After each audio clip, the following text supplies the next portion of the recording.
Inyo. Para bumalik po yung lakas nyo. Ayos lang ako. Paano po kayo makakabalik sa inyo kapag di ka kumakain? Marami pong taong umaasa sa inyo.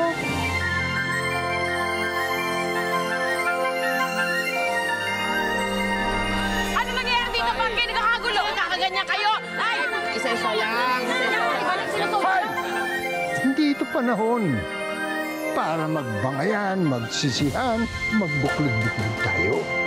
Naintindihan niyo? Hey, Victor. Dito ka lang pala. Kanina ka pa namin hinanap ni Lolo Mars. Sunod na lang ako sa'yo. Umiiyak ka po ba? Nalulungkot lang ako. Nalulungkot lang ako kasi tinataboy na ako ng sarili ko, mga kabaryo. Hindi ko naman sila masisisi kasi pinabayaan ko silang lahat. Hey, Victor.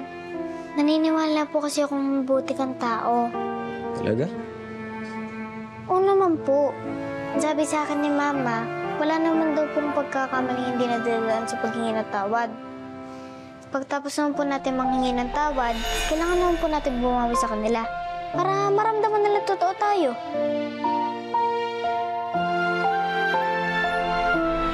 Alam mo, anak, bago ka dumating sa buhay namin ng nanay mo, siya ang una kong anak, si Sir Victor mo. Sensya na sa lahat ng mga atraso sa iyo, Chong. Wala yun. Wala yun.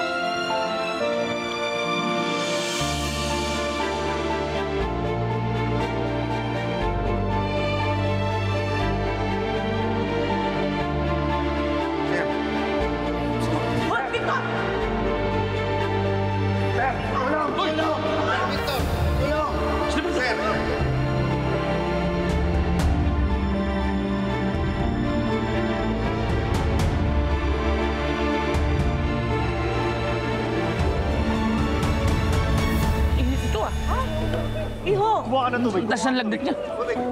Victor! Iho! Chong. Victor! Iho! Ay, lagdat! Napagod siguro. Tubig, tubig. Akin yung tubig.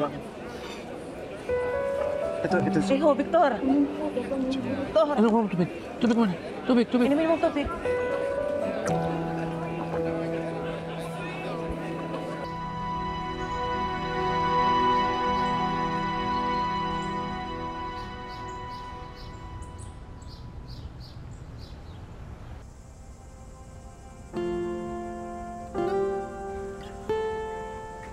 Kahit papaano, giginhawa din pakaramdam nito. Noli? Yes po. Paano naman pwedeng dito muna si Victor para maalagaan ng mabuti? Sige po, Lolo Mars. Di naman na po iba sa akin si Sir Victor.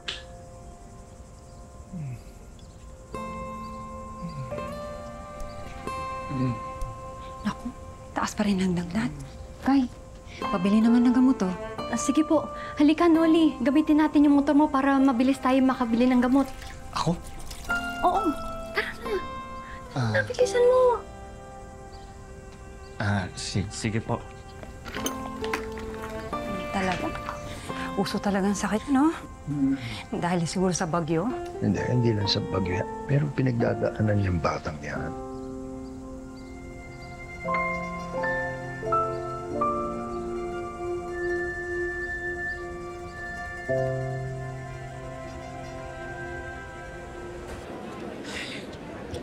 Sana okay naman, Sir Victor. Sana wala namang masamang nangyari sa kanya. Ay, nako, Aling Chona. Ay! No, hindi Aling Chona. Madam Jona.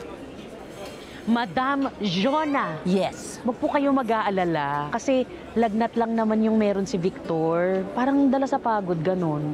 At saka isa pa, si ate ang nag-aalaga sa kanya. Alam mo ba, napakagaling ni ate mag-alaga ng may sakit. Talaga? Kaya naman, ituloy natin pag-aasikaso mga taga-punla. Ayaw, Tara Ama. na. Halika na. Oo, para matapos na rin ito. Let's go, let's Kamusta go. na? Dito kami para Teka lang naman ito naman. Ayan, oh. Oh, bakit ninyo?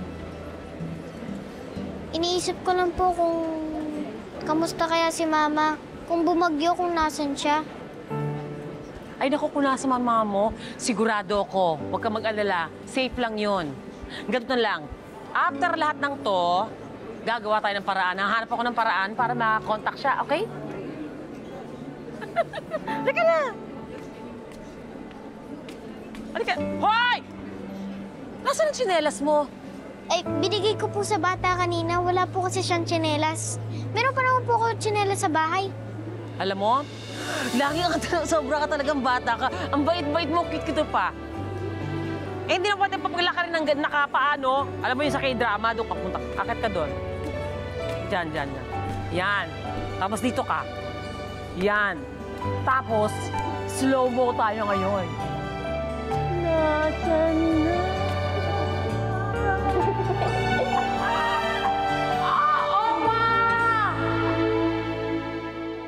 Ang swerte ni Sir Victor sa'yo, no?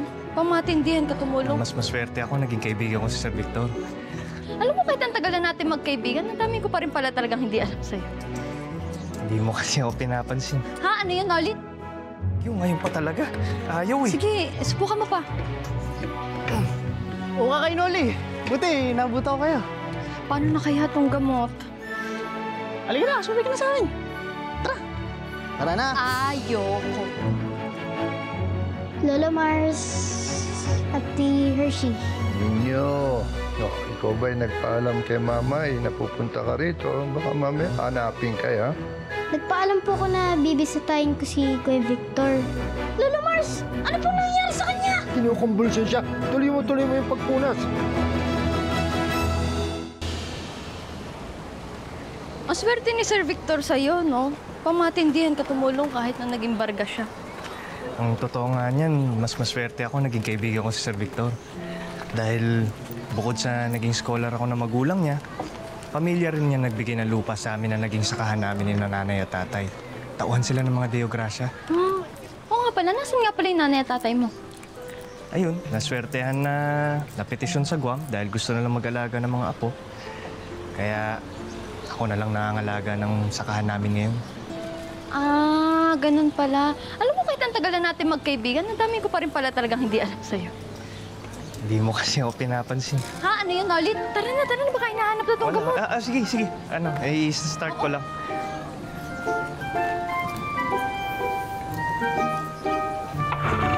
Ay! Nako, mukhang pati ito nadali ng bagyo ngayon pa talaga. Ayaw eh. Sige, subukan mo pa.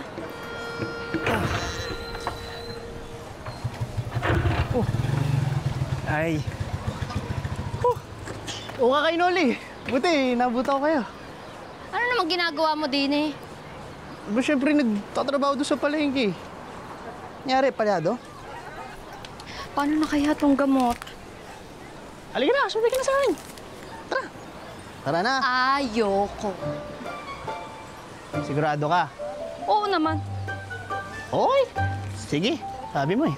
Bye-bye. Bye. Uy, sandali! Biboy! Sasama na kami ni Nolly. Tara na. hindi, sige. Sumabay ka na lang. Okay lang, ayusin ko na lang muna yung motor. Sure ka? Wala ko. Sasakay din naman pala, daming satsat. Tol, balikan kita. Tulungan kita dyan. Tid ko lang tong sungit na to. Ano ba yan? Ito na nga.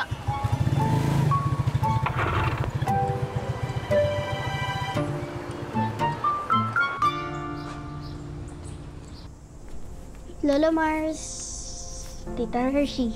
Ninyo, no, ikaw ba'y nagpaalam kay mama napupunta ka rito? Baka mamaya hanapin kaya? Nagpaalam po ako na bibisitahin ko si Kuya Victor. Kamusta po ba siya? Ayan, medyo gumaganda na ang pakiramdam pagkatapos mapunasan ni Tita Hershey mo. Ay, Lola Mars, bakit po ba mahal ng mga tao yung pamilya ni Kuya Victor? Magandang tanong. Kasi, yung pamilya nila, napakabait ang puso. Hindi lang si Victor, kundi buong ang kanyang nanay, tatay, at ang buong angkan. Talaga po ba? Alam mo ba, bata pa lang ako, ay bukang bibig na ng tiga rito. Ang talagang tulong na binibigay nila, bastahan tayo nangailangan ng tulong, nandoon ang Pamilya Deogracia. Okay? Para sa akin, handang-handa sila ang tumulong sa kahit na kanino nangangailangan, tutulong sila.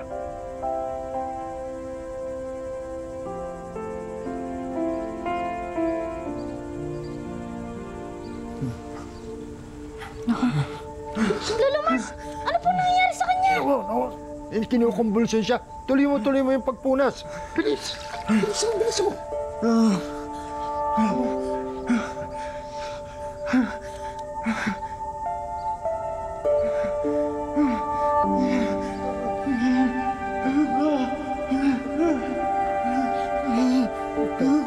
Victor! Naku, pasensya na po at ang tagalan.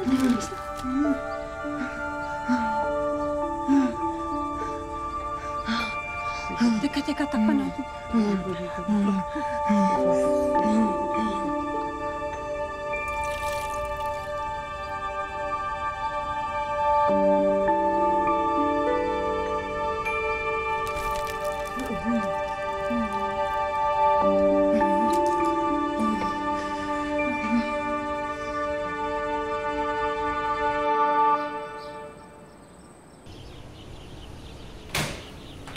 Madam, coffee po.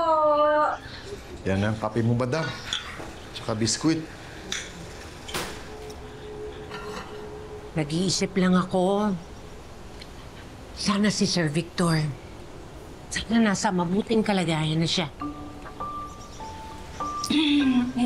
Madam, alam niyo parang may napapansin ako Ba't parang pagdating kay Sir Victor, kayo medyo tiklop, madam?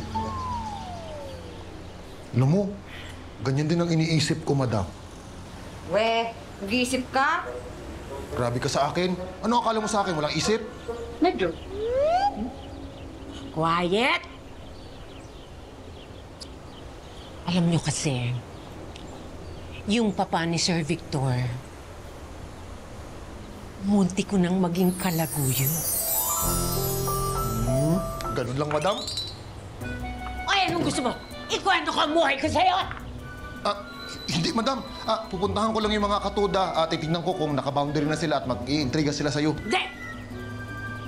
Diyan ka lang. Diyan ka lang! O, putang, bakit naman parang ang lalim-lalim ng iniisip mo?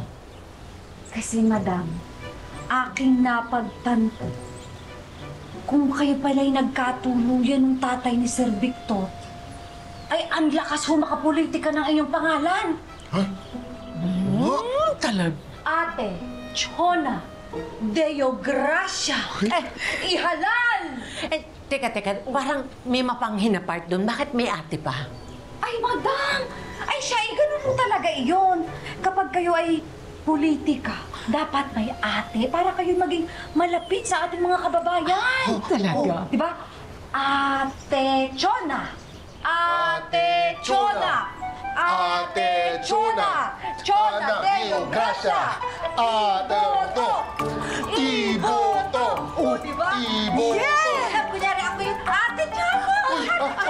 Tulungan kita! Talaga? Boto ko namin kayo! Oo, salamat sir. Tapos Ate Chona, magpapakain tayo! O, sige. Ate Chona, gusto! Hello! Ate Chona! Ate Chona! Salamat po! Makahawak kami sa'yo! Gusto ko rin. Ayan. Ngayon mo lang. Ate Chona, bakit mo na alam mo next week? O, ito, bibigyan kita ng pera. Ayan po. O, ikaw. Chona Deogracia! Iboto! Ate Chona!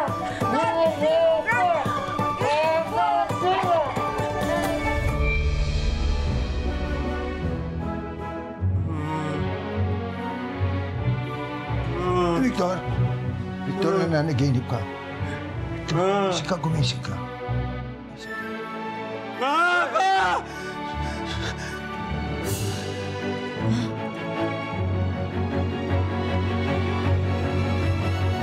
Ay! gulo to? Anong gulo tong nangyayari sa inyo, ha? Hindi lang po kasi inaaway niya po ako. Ikaw talaga ninyo, ha? Takaw gulo ka! Hindi po totoo yun. Siya nga po yung nagsasayang ng pagkain kaya ako po siya binabawal. Marami kaya nagugutom.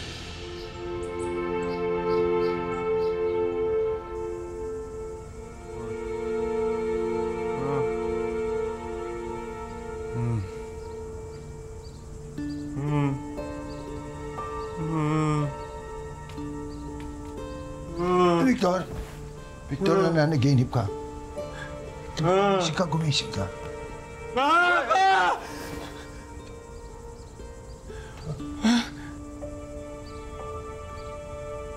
Nananaginip ka lang.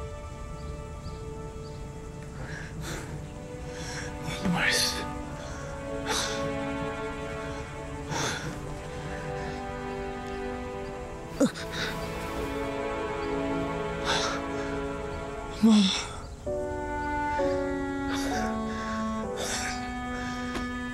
Mars.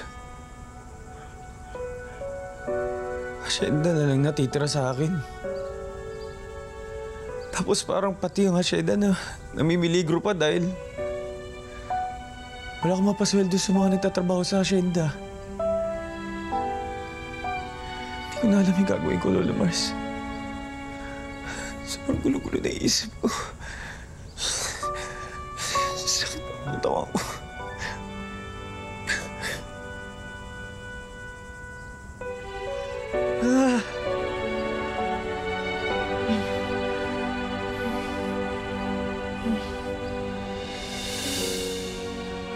Huwag ka mag-alala, Victor.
Bakit ba? Anong pakialam mo? Sa'yo ba to?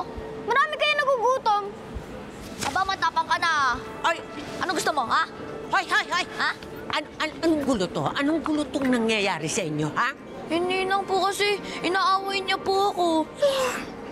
Ikaw talaga ninyo, ha? Takaw gulo ka! Hindi po totoo yun. Siya nga po yung nagsasayang ng pagkain kaya ako po siya binabawal. Marami kaya nagugutom. Naku, Joko! Ha?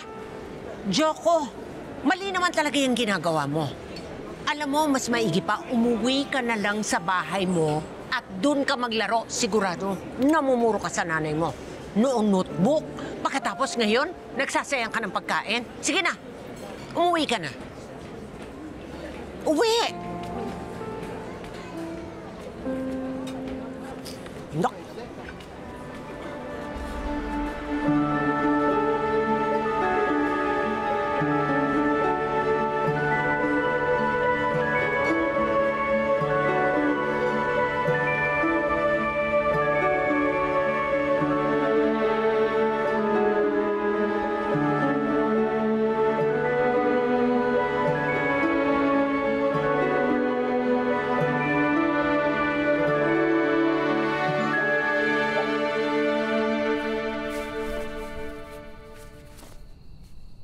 Kamusta na si Victor? Ayos naman po. Binabantayan naman ni Lolo Mars. Ah, mabuti naman kung gano'n, ha? Para fresh, look up. There you have it.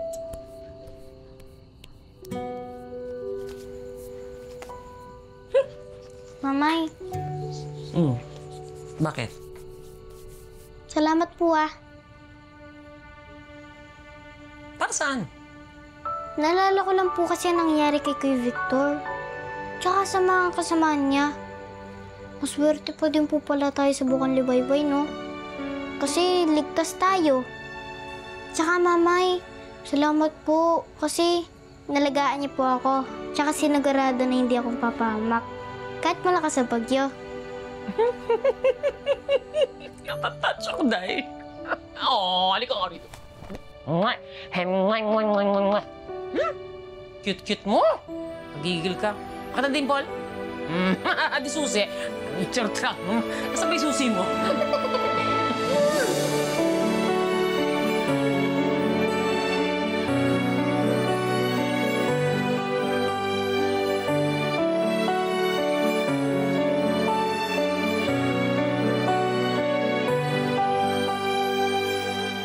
At sa inyo pong lahat na taga Bukang Liwayway, ninyo, maraming salamat po kasi ilang araw niyo po kami inalagaan. At tingin ko po, handa na po kaming bumalik ulit sa baryo namin. Ito naman para ka mga... Grabe naman! Hindi po... Excuse me. Gandali! Sumayas kayo dyan.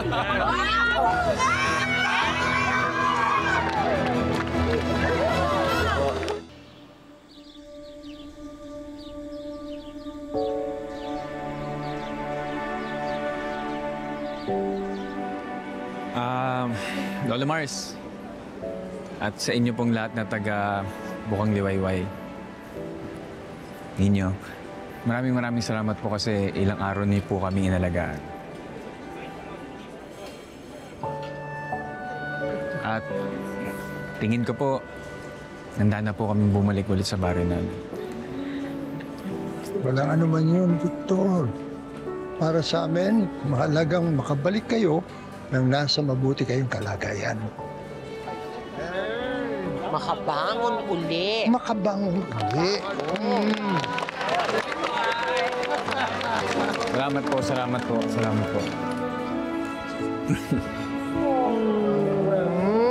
Thank you. Lola Mars, thank you.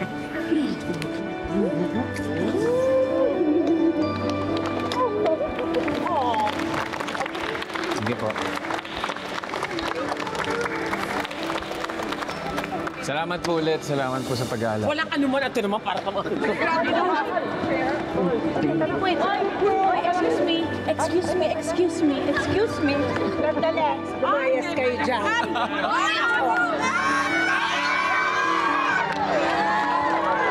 Sige po.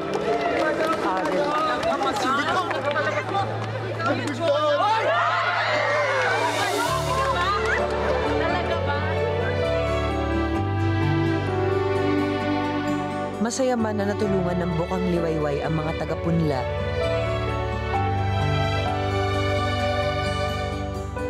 Pero bakas pa rin kay Kuya Victor ang kawalan ng pag-asa.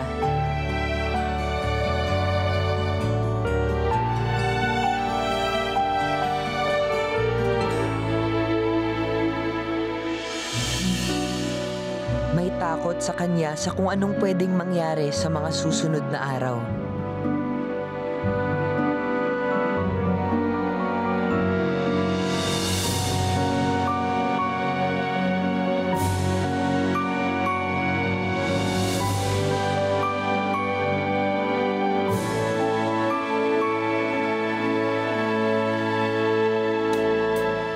Huwag kayong magalala. Kakausapin ko siya. Sigurado, gagawa ng paraan yun para sa atin. Paano gagawa ng paraan? Eh, di ba wala na siyang pera? Sobrang palpak ko. Bakit pa kasi kailangan kayo umalis? Hindi ko maintindihan. Para walang direksyon yung buhay ko, sigurado umalis kayo. Kung iniwan niyo ako. Kung alam ko nung gagawin ko, Mama.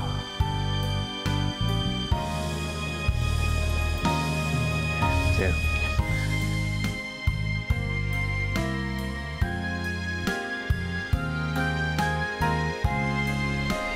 Gandang araw ho, Lolo Mars.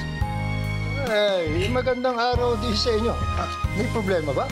Ay, wala naman ho.